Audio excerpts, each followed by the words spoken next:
بسم اللہ الرحمن الرحیم۔ امام رضا علیہ السلام نے سید عبدالعظیم حسنی کو ایک خط لکھا تھا، وہ خط بہت اہم ہے۔ شاہ عبدالعظیم جن کی رائے میں تہران میں قبر مبارک ہے اور آپ میں سے یقیناً زائرین بیٹھے ہوں گے، 4 معصومین کی صحبت کا شرف حاصل رہا ہے سید عبدالعظیم کو، اور امام علی نقی علیہ السلام کے تو صاحب اسرار تھے، اور امام علی نقی علیہ السلام کا فرمان ہے سید عبدالعظیم کے بارے میں۔ ابھی مفاتح الجنان اٹھا کے دیکھ لو، سید عبدالعظیم کا زیارت نامہ موجود ہے، اس میں یہ حدیث لکھی ہوئی۔ 10ویں امام نے فرمایا تھا ان کی عظمت، ان کا مقام و مرتبہ اتنا بلند ہے سید عبدالعظیم کا کہ مولا امام علی نقی علیہ السلام نے فرمایا من زار عبدالعظیم برائے کمن زار الحسین و بکربلا، اس نے رائے میں جا کے عبدالعظیم کی قبر کی زیارت کی، اتنا ہی ثواب ہے گویا اس نے کربلا میں امام حسین علیہ السلام کی زیارت کی۔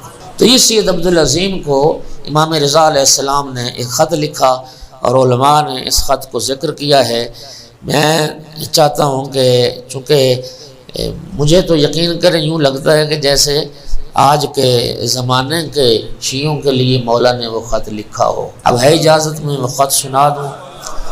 اللہ آپ کو جزائے خیر عطا فرمائے۔ یہ مرحوم مجلسی نے بہار الانوار میں بھی ذکر کیا ہے، اور شیخ مفید نے اپنی کتاب الاختصاص میں بھی اس خط کو ذکر کیا ہے۔ بسم اللہ الرحمن الرحیم۔ یا عبدالعظیم ابلغ انی اولیائی السلام۔ سبحان اللہ۔ اے عبدالعظیم میری طرف سے ہمارے شیعوں کو سلام کہہ دینا۔ اے عبدالعظیم میری طرف سے میرے شیعوں کو سلام کہہ دینا۔ اور پھر کچھ وصیتیں فرمائی امام۔ وَقُلْ لَهُمْ أَلَّا يَجْعَلُوا لِلشَّيْطَانِ عَلَىٰ أَنفُسِهِمْ سَبِيلًا۔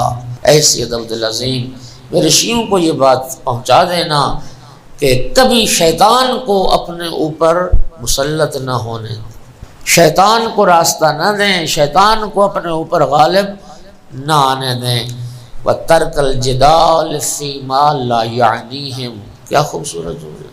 میرے شیعوں کو یہ بات بھی بتا دو کہ لا یعنی باتوں میں جھگڑا نہ کریں، فضول لا یعنی باتوں میں جدال نہ کریں، جھگڑا نہ کریں۔ آج کیا ہو رہا ہے؟ مومن مومن سے جھگڑ رہا ہے، ذاکر ذاکر سے، عالم عالم سے، ماتمی ماتمی سے، سنگت سنگت سے، بارگاہ بارگاہ سے۔ امام رضا فرما رہے ہیں لا یعنی باتوں میں جھگڑا نہ کرو۔ وَمُرْهُمْ بِالصِّدْقِ فِي الْحَدِيثِ۔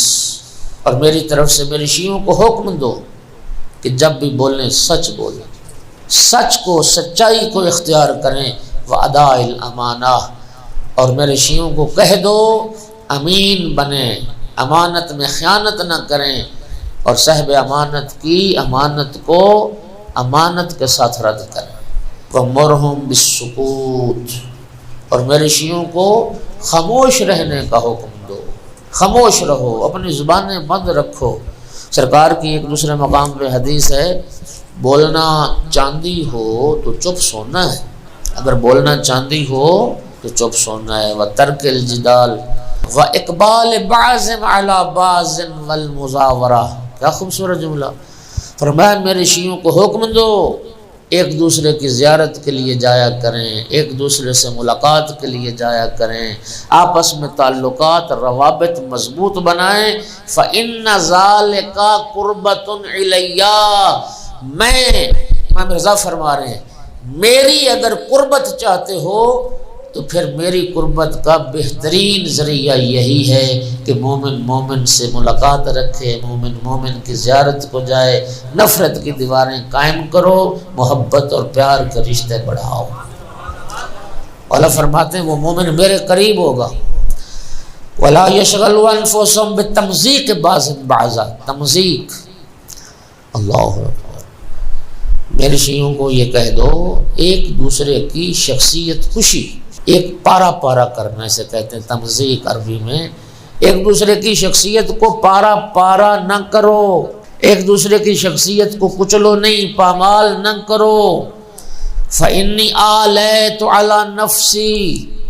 امام رضا فرماتے ہیں مجھے اپنی عزت و جلال کی قسم، إِنَّهُ مَنْ فَعَلَ ذَلِكَ، جس نے بھی کسی مومن کی شخصیت کو پامال کرنے کی، اس کی شخصیت کو کچلنے کی، اس کی شخصیت کو نیچا دکھانے کی کوشش کی تو ہوگا کیا؟ من فعل ذلک واسخط ولیا من اولیائی، اور جس شخص نے بھی میرے شیعوں میں سے کسی شیعہ کو غضبناک اور ناراض کیا، دعوت اللہ لیعذبہ فی الدنیا اشد العذاب، میں کیا کروں گا؟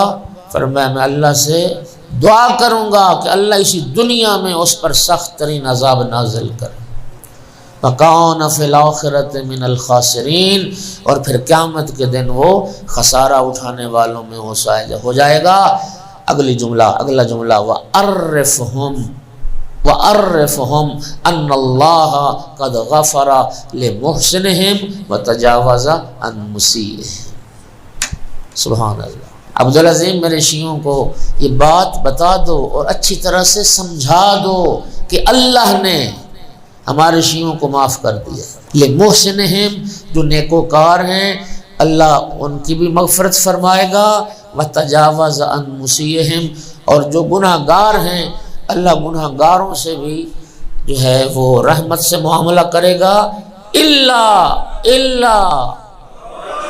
الا من اشرک بہ او اعوذ ولیا من اولیائہ۔ اللہ، یہ جملہ پھر سن لو ذرا، اللہ جو نیکوکار ہیں ان کو بھی معاف کرے گا، اور جو کیا ہیں گناہ گار ہیں، برے ہیں، اللہ ان کو بھی معاف کرے گا۔ لیکن یاد رکھو 3 برائیاں جس میں ہوں گی، مولا رضا فرماتے ہیں اس کے لیے کوئی معافی نہیں۔ من اشرک بہ، جو شرک کرے، جو اللہ کے ساتھ کسی کو شریک بنائے، جو مشرک ہو جائے، اس کے لیے بھی کوئی معافی نہیں۔ او اعوذ ولی من اولیائی، میرے کسی شیعہ کو اذیت پہنچائے، اس کے لیے بھی کوئی معافی نہیں۔ او عذر اللہ سوءا، یا بری نیت رکھتا ہو میرے کسی شیعہ کے بارے میں، فإن اللہ لا یغفر، اس کو اللہ معاف نہیں کرے گا، حتی یرجع عنہ، جب تک کہ اپنے ان گناہوں سے باز نہ آ جائے۔ فإن رجع، اگر یہ عادتیں چھوڑ دے، یہ گناہ چھوڑ دے تو ٹھیک، وإلا نزع روح الایمان عن قلبہ، اللہ وہ روح ایمان اس کے دل سے نکال دے گا۔ وخرج عن ولایتی، اور وہ بندہ میری ولایت سے نکل جائے گا۔ ولم یکن لہ نصیب فی ولایتنا، اور ایسے بندے کے لیے ہماری ولایت میں کوئی حصہ نہیں ہے، اور اس کا ہماری ولایت سے کوئی تعلق نہیں ہے۔